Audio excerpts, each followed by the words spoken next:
The morning sun poured through the palace windows, painting the marble halls with golden light. Lyra walked slowly along the quiet corridors, holding her sketchbook close to her chest. The palace was filled with servants, guards, and advisors, yet for her, it always felt empty. Their voices moved around her, but she never heard them. Their words were lost in the silence that had followed her since birth.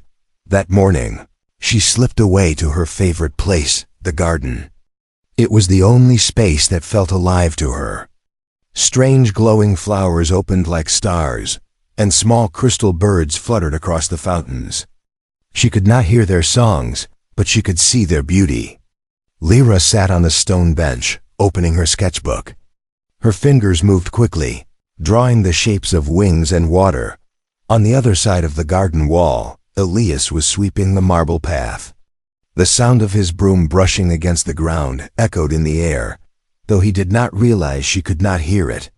He had been assigned to this part of the palace for the first time. His daughter was at school, and he had hours of work before him.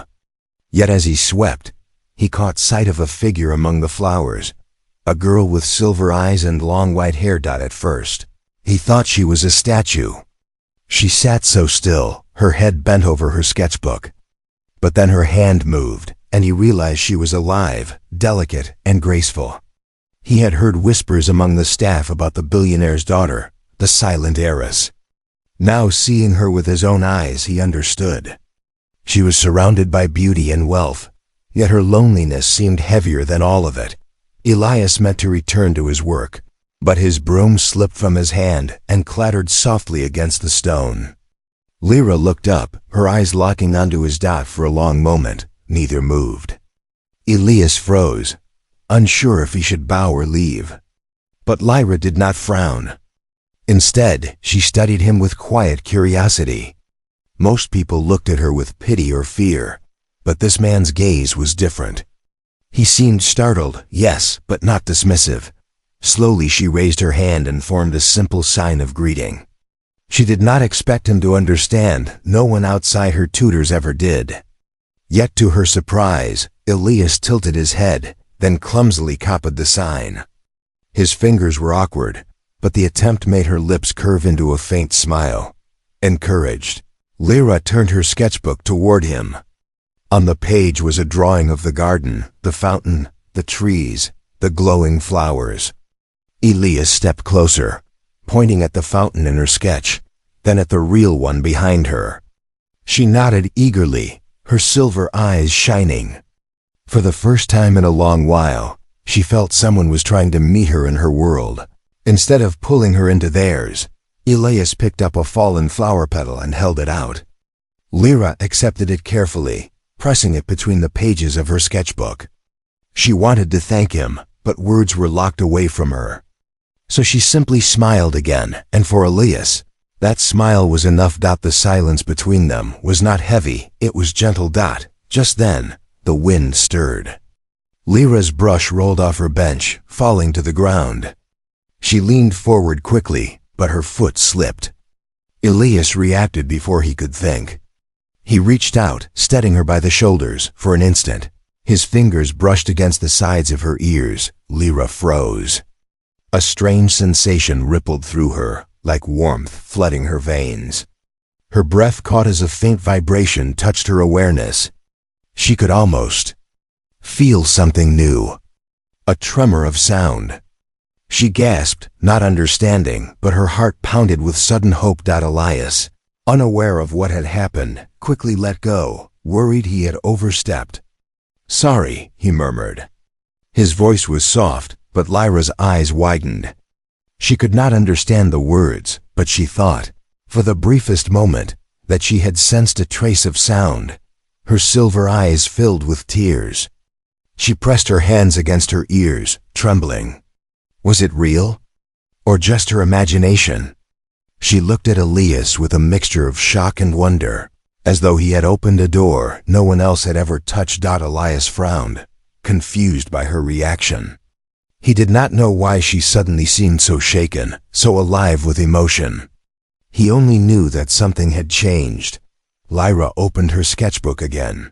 drawing hurried lines, an ear, waves, and a question mark. Then she pointed at him.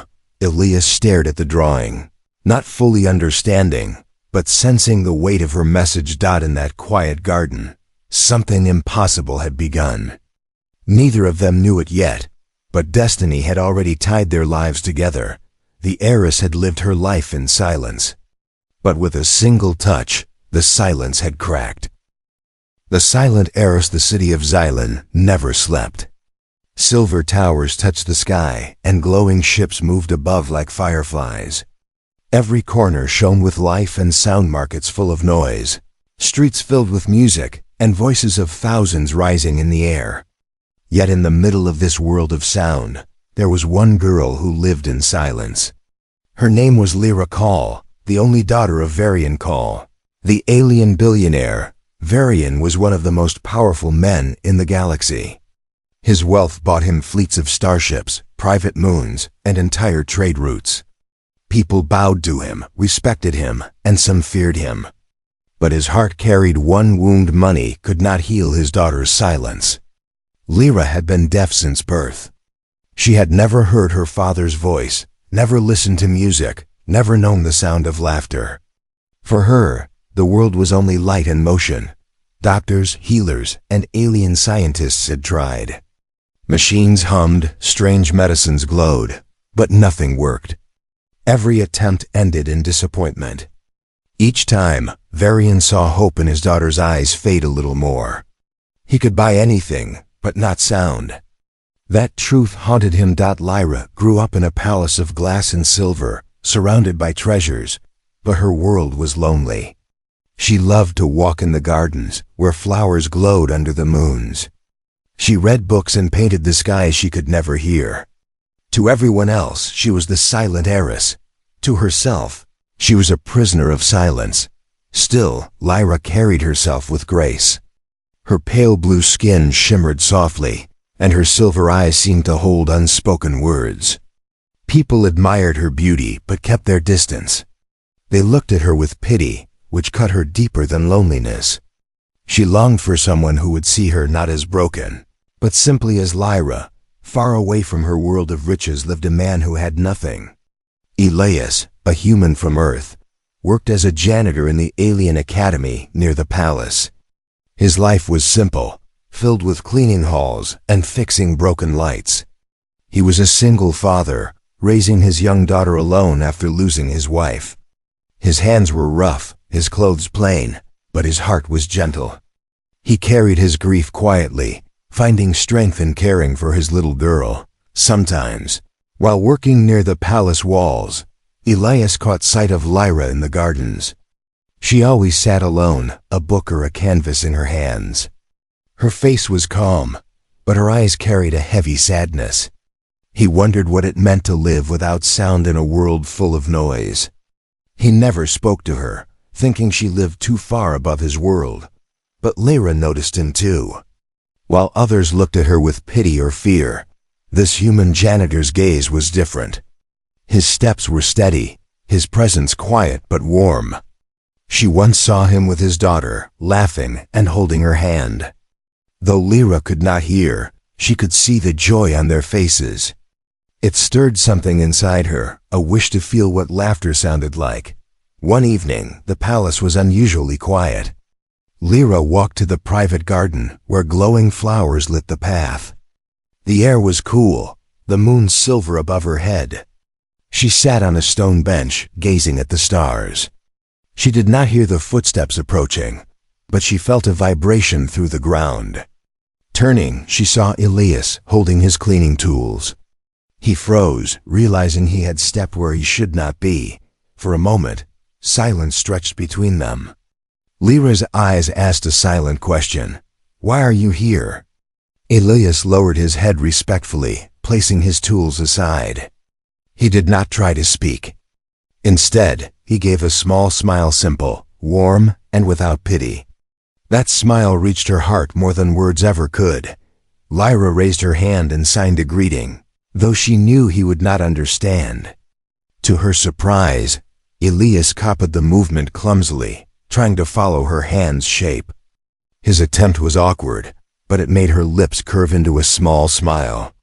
For the first time in years, someone had tried not as a doctor, not as a pitying stranger, but as a human being. In that garden, under the moonlight, a seed of connection was planted. Neither of them spoke. Neither of them needed to. For Lyra, it was the first moment she felt seen. For Elias, it was the beginning of something he did not yet understand. As the night deepened, Lyra returned to her silent palace, and Elias to his simple life. They did not know that destiny had already begun its work. They did not know that one day, a single touch would shatter the silence and change both their lives forever. The world called her the silent heiress. But soon, she would no longer be silent. The touch of change. The next morning in the palace garden, Lyra sat alone under the silver trees, sketching in her book. The soft glow of alien flowers surrounded her. Her brush moved slowly, capturing the colors she could see but never hear. To her, even painting was silent. She imagined what sound might feel like, but her world remained closed. That day, Elias, the human janitor, had been sent to clean the outer marble paths of the palace. He worked quietly, careful not to disturb the girl he had seen before. But destiny had its own plan. As he swept, the wind shifted. A petal from the glowing tree floated down, landing on Lyra's paper. She lifted her eyes, and once again, their gazes met. Elias hesitated. Should he walk away? Should he pretend not to notice? But Lyra's expression was not cold. She looked at him with curiosity, as though waiting. Slowly, he walked closer and bowed his head, showing respect. She raised her hand again, signing a small greeting. This time, Elias copied the motion without hesitation. It made her lips curve into a faint smile. She turned her sketchbook toward him. The painting showed the sky, the garden, and a glowing moon. Elias leaned closer, pointing at the moon and then at the real one above. She nodded, pleased that he understood. Though no words were spoken, a bridge had formed. But suddenly, her brush slipped from her hand and rolled across the stone path. She bent forward quickly to grab it, but her foot caught on the edge of the bench. In an instant, she lost her balance. Elias moved without thinking. Dropping his tools, he reached out, steadying her before she could fall. His hands caught her shoulders gently, firm but careful. And in that moment, his fingers brushed against the sides of her ears. Lyra froze. A sudden warmth spread through her body, like electricity running through her veins. She gasped, not in silence, but in sound. For the first time in her life, a sound reached her.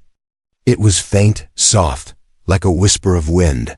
Her silver eyes widened. She lifted her trembling hands to her ears, as if checking if it was real. Elias, unaware of what had just happened, asked softly, "Are you all right?" Lyra's breath caught again. She did not understand the words fully, but she heard something: tones, vibrations, the shape of sound. Tears filled her eyes. For 20 years, her world had been silent. Now in a single accidental touch, the silence cracked open. She reached for Elias's wrist, holding it tightly, almost desperate. Her lips moved, forming a wordless question. What happened? Elias looked confused.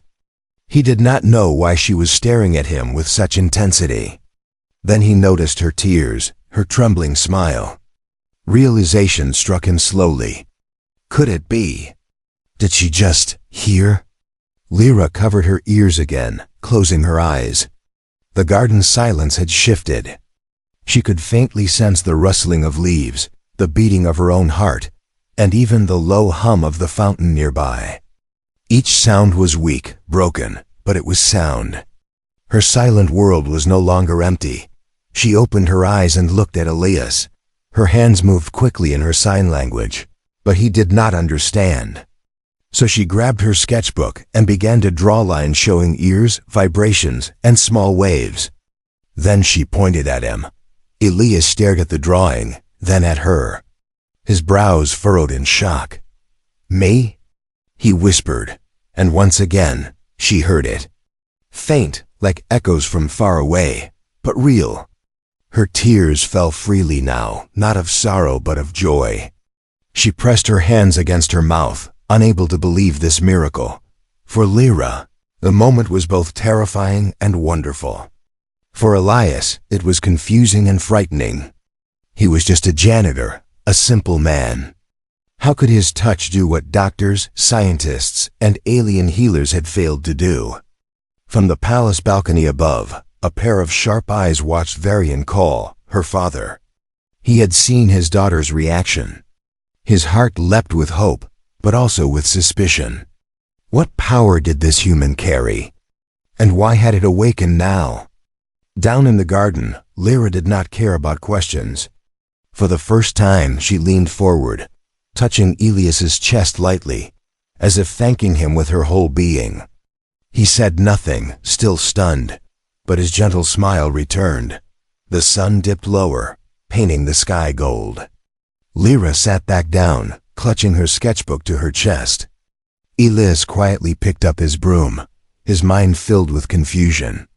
Yet deep inside, he knew this was only the beginning. That night, Lyra lay awake in her room, pressing her palms against her ears, listening to the faint whispers of a world she had never known. Her father stood outside her chamber, lost in thought. And Elias, far away in his small home, looked at his hands, wondering what power they carried. The silence had broken. But with it, a storm was coming. Secrets of the past Varian call did not sleep that night. The image of his daughter's trembling smile, her tears of joy, would not leave his mind. For years she had lived in silence. For years he had spent fortunes on alien healers, scientists, and miracle machines. And yet, a simple human janitor, a man with no name, no power, had done what none of them could. Varian stood on the balcony of his palace, looking down at the glowing city. His fists tightened. He felt hope burning inside him, but also fear. Who was this man? Why had his touch awakened sound in Lyra's ears? Was it a gift, or was it a danger? At dawn, he called his most trusted advisor, an old alien named Sereth.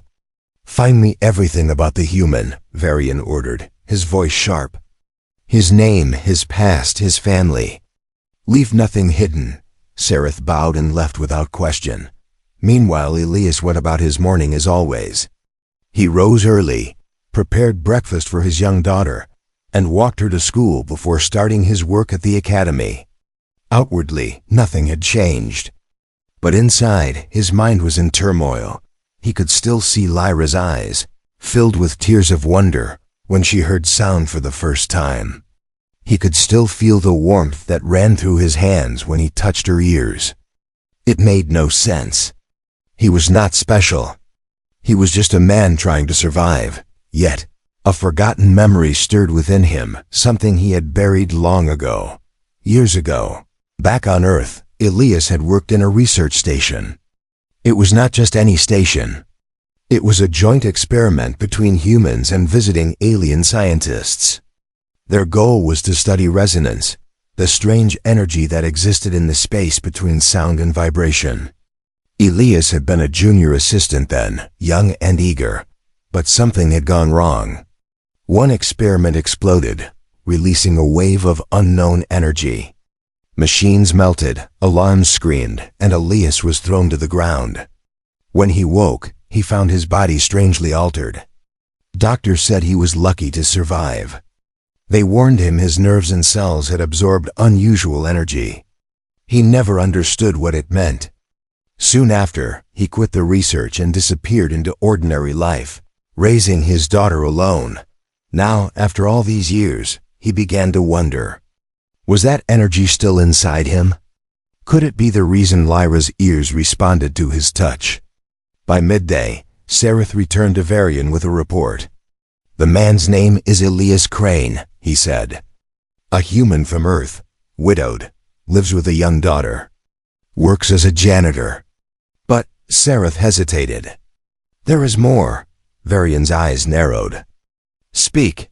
"He was once part of a resonance experiment on Earth. There was an accident. Records show his body absorbed a rare frequency energy. The project was abandoned. Most of his colleagues died or disappeared. Varian's chest tightened. So it is true. His touch is not chance. Perhaps, Sareth replied. But such energy is unstable. If uncontrolled, it could harm as much as it heals. Varian turned to the window, his mind racing. He felt torn. His daughter had finally tasted hope. But what if this human's gift was dangerous? What if it destroyed her instead of saving her? That evening, Lyra sat in the garden again, waiting. She had not slept either. Her mind was alive with new sensations, the faint sounds of birds' wings, the soft hum of fountains, even the distant thrum of airships. Each sound was like a treasure. She wanted more. When Elias arrived, broom in hand, her heart leapt. She stood quickly, walking toward him with eager steps.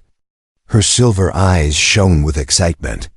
She signed rapidly with her hands, her gestures desperate to tell him, "Touch me again.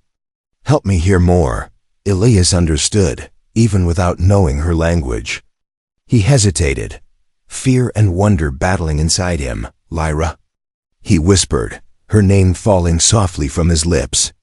She gasped, catching the faint shape of his voice again. Tears welled up, but this time they were tears of hope. Slowly, he raised his hand and touched her ears again. A warmth spread, stronger than before. Her whole body shivered. The world grew louder, still broken, still distant, but clearer.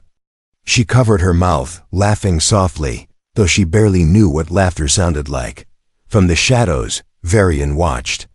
His heart swelled at his daughter's joy, but his mind filled with dread. This human held the key to her future. Could he be trusted? Later that night, Varian summoned Elias to the palace. The janitor walked nervously through golden halls, feeling out of place among wealth and power.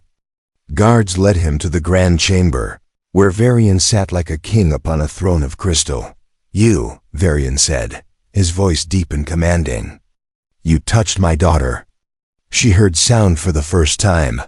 Elias bowed his head. I don't know how. It just happened." "Do not play games," Varian snapped. "I know your past. The experiment. The accident. The energy you carry. Tell me, what are you?" Elias looked up, his eyes steady but tired. "I am just a man. A father. Whatever happened to me back then, I never asked for it. But if it can help your daughter, I won't run from it." Varian studied him, torn between suspicion and hope. For years, power had been his weapon. But here stood a simple human, with no army, no wealth. And yet he had given his daughter what the galaxy could not. At last, Varian leaned forward, his voice low. "If you betray her, if you bring her harm, not even the stars will hide you from me. But if you speak truth, then perhaps you are the only one who can save her." Elias nodded silently, and so, the billionaire and the janitor stood face to face, bound by the fate of the silent heiress. A growing bond. The palace garden became their meeting place.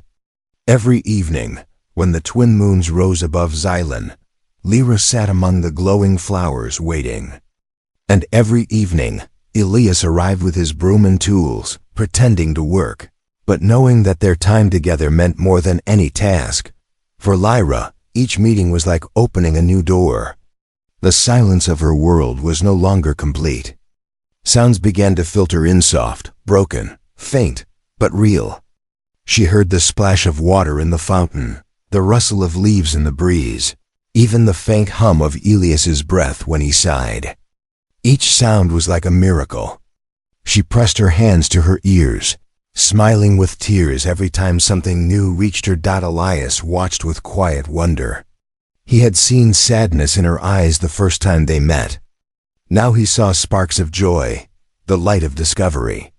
And though he still did not understand how his touch had awakened her hearing, he felt honored to be part of it. Lyra tried to share her excitement. She brought her sketchbook, drawing sound waves, birds, and fountains. She pointed to them eagerly, then to her ears, asking him to help her hear more. Elias struggled to communicate, but he tried. He mimicked sounds, tapping on the ground, snapping his fingers softly, even humming. Lyra laughed at his awkward efforts. She could not hear clearly, but she felt his vibrations, and slowly she began to recognize patterns. One evening, Elias brought something new, an old music box he had kept from Earth. It was small, dented, but when he turned the key, a faint melody played. Lyra froze, her eyes widening. She pressed her ear close to the box, straining to catch the notes. At first, the sound was faint, almost lost. But then there it was, a string of fragile tones dancing in her silence. She gasped, covering her mouth with trembling hands. Tears filled her eyes as she looked up at Elias. She could not sign the words fast enough, so she drew quickly in her sketchbook, a heart surrounded by waves of sound. Elias smiled softly, his own eyes heavy with emotion.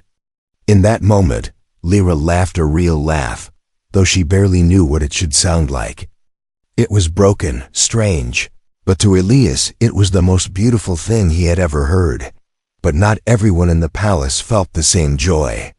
Servants whispered about the strange human who spent time with the heiress. Advisors warned Varian that allowing a janitor near his daughter was dangerous. Yet Varian could not deny the truth: his daughter was changing. She was alive in ways she had never been before. Still, his heart was heavy with doubt. He ordered guards to follow Elias quietly, to ensure no harm would come to Lyra. He wanted to believe in the man, but his fear for his daughter's safety was stronger than trust. Meanwhile, Lyra's days grew brighter. She began to practice sounds, repeating simple words Elias spoke. Her lips moved carefully, awkwardly forming shapes she had never used. When Elias said her name, she tried to repeat it back, her voice shaky. Liaz. The sound was rough but real. Elias's heart swelled, and he nodded proudly. For Lyra, each success was a victory. She filled pages of her sketchbook with drawings of sound waves, bells, voices she imagined. She wanted more, always more. And Elias, though unsure of his power, did not stop. He touched her ears gently when she asked, each time unlocking a little more of the world for her. But with every step forward, a shadow grew. Rumors spread beyond the palace. Rivals of Varian Call, hungry for power, heard whispers of a human who could heal with his touch. They wondered what else his gift could do. Could it weaponize sound? Could it be used to break armies? For them, Elias was not a janitor. He was a tool waiting to be stolen. One night, as the garden glowed under the moons, Elias and Lyra sat closer than before. She leaned against his shoulder, her sketchbook open on her lap. She drew a picture of herself, Elias, and his little daughter, holding hands under the stars. When Elias saw it, his throat tightened. He had been alone for so long, carrying his grief in silence. Now, somehow, this alien girl had reached into his broken heart and touched it. "Lyra," he whispered. She looked up, eyes wide, catching the faint sound of her name. She smiled brightly. At that moment, the doors of the palace opened. Varian stepped into the garden, his tall figure glowing in the silver light. His eyes rested on his daughter, leaning against a human janitor. His heart twisted, half with joy, half with fear. Lyra stood quickly, showing her father the sketchbook. She pointed to her ears, her smile full of hope, and spoke a single word, broken but clear. "Father." Varian froze. His eyes filled with tears. For the first time in her life, his daughter had spoken to him. He looked at Elias, the simple man who had made the impossible real. Gratitude burned in his chest, but so did worry. If this gift was real, others would soon come for it. And when they did, both Elias and Lyra would be in grave danger. That night, while Lyra slept peacefully with a smile on her face, Varian sat alone in his chamber. He whispered to himself, "Her bond with him grows. But will it save her or destroy her?" And far beyond the palace walls, shadows began to move, rivals preparing to strike. The bond had grown, but so had the threat. The city of Xylan glowed brightly under its twin moons, but behind the beauty of its towers, shadows were moving. Rumors of the human janitor's strange gift had spread like fire. In hidden halls and secret chambers, Varian's rivals whispered. To them, Elias was not just a man, he was a weapon. If his touch can restore hearing, one alien lord sneered, perhaps it can do more. Perhaps it can destroy or control, another added. Imagine an army that obeys every sound, every command. That human must be taken. They agreed on one thing. The silent heiress and her strange human friend had to be captured. Inside the palace, Lyra's world had become brighter than ever. Each day, Elias taught her more. She learned how to shape her lips around words, how to hum softly, how to listen to the rhythm of footsteps. Her laughter, once only imagined, now filled the garden. For Elias, these moments were priceless. He had seen his daughter grow up lonely after her mother's death. Now helping Lyra discover sound felt like healing himself too. He often thought, maybe this is why fate kept me alive after the accident. Maybe this is my purpose. But Varian was uneasy. He placed extra guards around the palace, though he never told Lyra why. She was too happy, too fragile in her new world. He did not want her joy clouded by fear. The danger came faster than anyone expected. One evening, when Elias and Lyra sat together in the glowing garden, the air changed. A sharp wind swept through, carrying the faint hum of strange machines. Lyra tilted her head, sensing the sound. Elias's chest tightened. He felt it too. Before he could react, the sky above darkened. Small shadow ships descended, black against the moons. From them, masked figures leapt down, their weapons shining. The palace guards rushed forward, shouting in alarm. Lyra gasped, clutching Elias's arm. For the first time, she heard the clash of steel, the thud of boots, the roar of engines. The sounds terrified her, but also made her heart race. Stay behind me, Elias shouted, though his voice was weak in the storm of chaos. The attackers moved with speed, breaking through the guards. Their leader pointed at Lyra. Take the girl, he commanded. She is the key. Elias's blood ran cold. They didn't just want him, they wanted Lyra. The garden became a battlefield. Guards fell one by one. Lyra's silver eyes filled with tears as she saw her father rushing down the steps, shouting orders. For the first time in her life, she heard his voice. Strong, powerful, filled with fury. Protect her. Varian roared, but the attackers were too many. Two masked figures reached Lyra, grabbing her arms. She screamed, a sound broken but loud. Elias lunged forward, his hand striking one of the kidnappers. The moment his palm touched the alien's helmet, a shockwave burst out. The attacker was thrown backward, crashing into the stone wall. Elias stared at his hand, stunned. His energy, the same force that had healed Lyra, could also strike like thunder. The second kidnapper pulled Lyra away, dragging her toward the waiting ship. No, Elias cried. He leapt, his hand glowing faintly, and touched the ground. A wave of vibration spread across the marble, knocking the kidnapper off balance. Lyra stumbled free, running back into Elias's arms, but more enemies surrounded them. Elias held her tightly, his body shielding hers. He could feel the power inside him building, humming louder with each heartbeat. Varian finally reached them, his guards forming a circle. Take my daughter inside, he ordered. Elias shook his head. They'll break through. They're here for her. I won't let them take her. Varian's eyes blazed. For the first time, he saw Elias not as a janitor, but as something greater, something dangerous, yet necessary. The attackers regrouped. Their leader stepped forward, raising a weapon that glowed with dark energy. Give us the girl, he said coldly, or your palace burns. Elias tightened his grip on Lyra, She pressed her face against his chest, trembling, but she whispered one shaky word. Fight. It was the first command she had ever spoken, and Elias felt it like fire in his blood. He nodded once. When the enemy charged, Elias lifted his hands. The hidden energy within him roared to life. Vibrations rippled through the air, shaking the ground, bending the trees, and knocking enemies backward. The garden itself seemed to sing with power. Lyra clung to him, eyes wide, hearing the thunder of his gift. For the first time, sound was not just soft and gentle, it was fierce. Wild, alive. The attackers stumbled, retreating toward their ships. But before they escaped, their leader shouted, "This isn't the end. The human belongs to us. The girl belongs to us.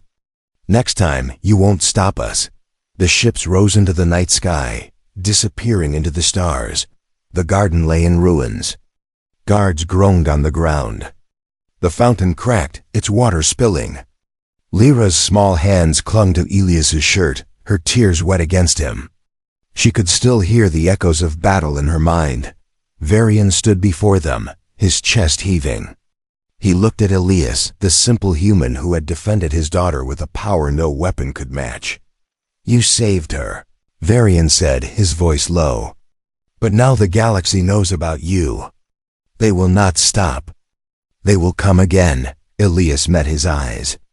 "Then I'll be ready. I promised I wouldn't run." Lyra lifted her head, her voice trembling but clear. "Father, Elias." Together, Varian's heart shook. For the first time, he heard his daughter's voice not in a dream, but in reality. And though danger loomed, that single word gave him hope. The threat had come. But the war was only beginning. The final awakening. The palace was no longer safe. After the attack, Varian doubled the guards, locked the gates, and tightened every defense. But he knew in his heart it was not enough. Rivals had seen Elias's gift. They would return stronger, fiercer, and hungrier. Inside her chambers, Lyra sat with trembling hands, holding the music box Elias had given her. The faint melody still played when she turned the key, but now it sounded different.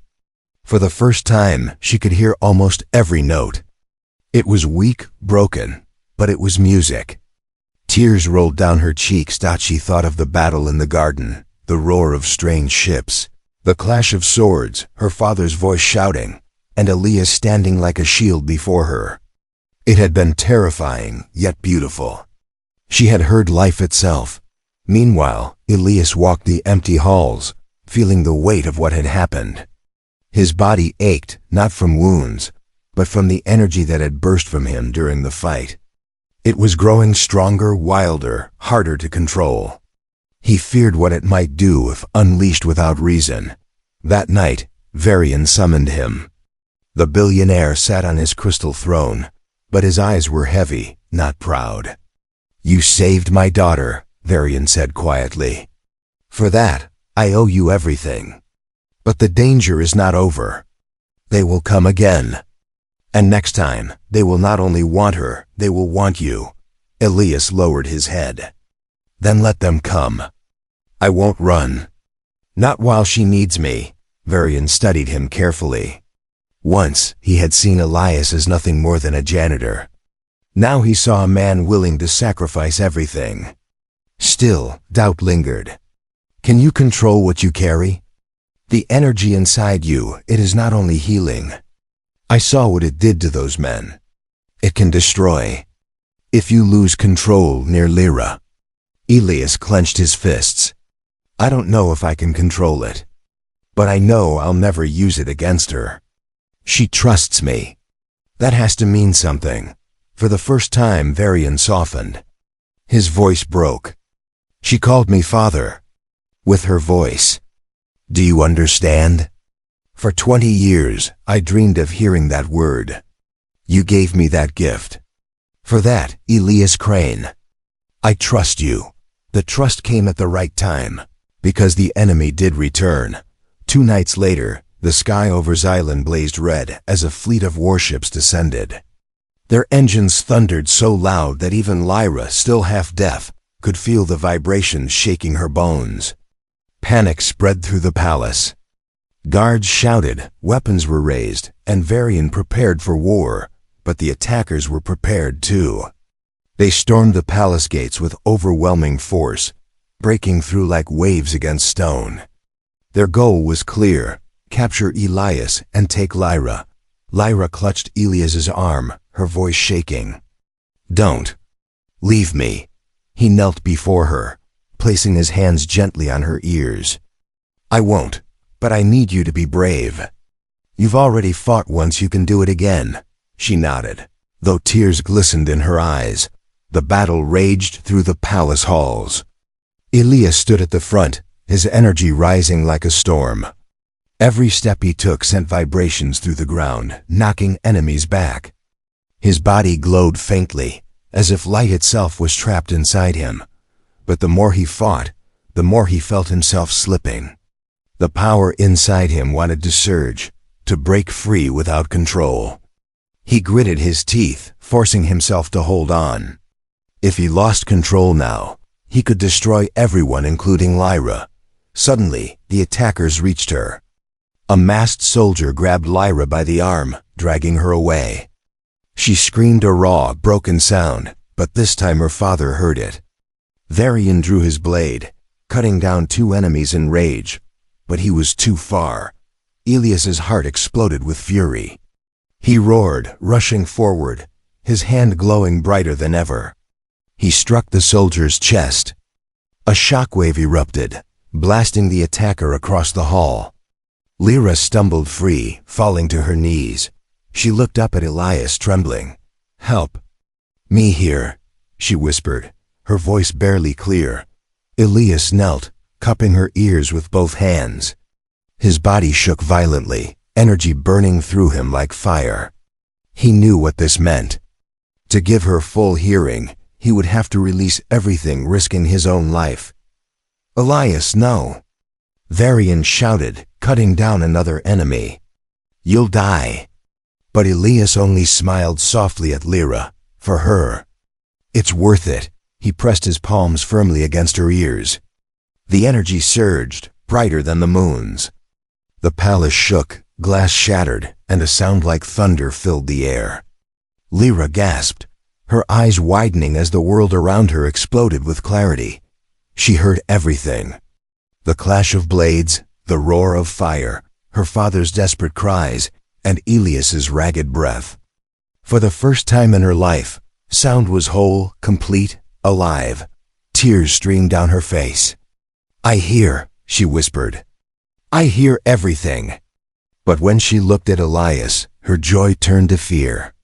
His body slumped, his glow fading.